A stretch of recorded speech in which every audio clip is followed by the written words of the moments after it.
നമ്മുടെ ബയോമെഡിക്കൽ ഡിപ്പാർട്ട്മെന്റിലെ രണ്ട് research equipments ആണ് നമ്മൾ പരിചയപ്പെടാൻ പോകുന്നത്. ആക്ച്വലി ഇത് രണ്ടുമാണ്.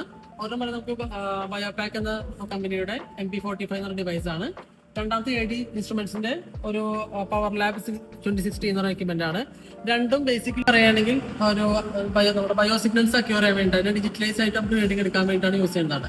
ഓക്കെ, ബയോപാക്കിലേക്ക് വരികയാണെങ്കിൽ ഇതിപ്പോൾ അതിന്റെ ബേസ് വേർഷൻ ആണ്. ആക്ച്വലി ബേസ് വേർഷനിൽ വരപ്പോൾ നമുക്ക് റീഡിങ്സ് എടുക്കണമെങ്കിൽ ഇപ്പോൾ ECG EMG കാര്യങ്ങളൊക്കെ എടുക്കാനാണ്, ഡിജിറ്റലായിട്ട് എടുക്കാൻ വേണ്ടിയിട്ടാണ്, ഫർദർ റിസർച്ച് ചെയ്യാൻ വേണ്ടിയിട്ടാണ്.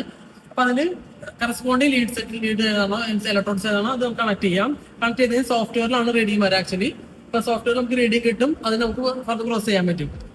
ഇതേസമയം ADയിലേക്ക് വരികയാണെങ്കിൽ ഇതേപോലെ തന്നെയാണ്. അതിന്റെ കറസ്പോണ്ടിങ് ആയിട്ടുള്ള നമുക്ക് electrons means lead set connect ചെയ്യാം. കണക്ട് ചെയ്തതിന് റീഡിങ് കിട്ടും. നമ്മൾ ബേസിക് വ്യത്യാസം എന്താണെന്ന് വെച്ചാൽ ഇതൊരു ബേസ് വേർഷൻ ആയതുകൊണ്ട് അറ്റ് ടൈം 2 വൈറ്റൽസ് എടുക്കാൻ പറ്റുള്ളൂ. ഇപ്പൊ എക്സാമ്പിൾ ഞാൻ വെച്ചിരിക്കുന്നത് ഒരു PPGയും ഒരു ECGയുടെ ആണ്. നമുക്ക് ഈ PPGയും ECG 2 വൈറ്റൽസ് നമുക്ക് എടുക്കാൻ പറ്റും. 2 അറ്റ് ടൈം പറ്റുള്ളൂ ബേസ് വേർഷൻ ആയതുകൊണ്ട്. പക്ഷേ ഇതിലൂടെയും ഹൈ എൻഡ് വേർഷൻ ആണ്. അതായത് AD ഇൻസ്ട്രുമെന്റ്സിന്റെ നല്ലൊരു മോഡലാണ്. ഇതിനാകുമ്പോൾ അറ്റ് ടൈം നമുക്ക് 4 റീഡിങ്സ് എടുക്കാൻ പറ്റും. 4 വൈറ്റൽസ് അറ്റ് ടൈം നമുക്ക് എടുക്കാൻ പറ്റും. അപ്പോൾ കൂടുതൽ റിസർച്ച് ചെയ്യുമ്പോൾ നമുക്ക് 4 പാരാമീറ്റേഴ്സ് എടുക്കുന്നുണ്ടെങ്കിൽ 4 എടുക്കാൻ പറ്റും. അപ്പൊ 2 എക്യുപ്മെന്റ്സ് ആണ്. അപ്പോൾ ഇവിടെ വരുന്ന ഒരു റിസർച്ചിൽ വരുന്ന 2 എക്യുപ്മെന്റ്സ് ആണ് ഈ 2 എണ്ണം.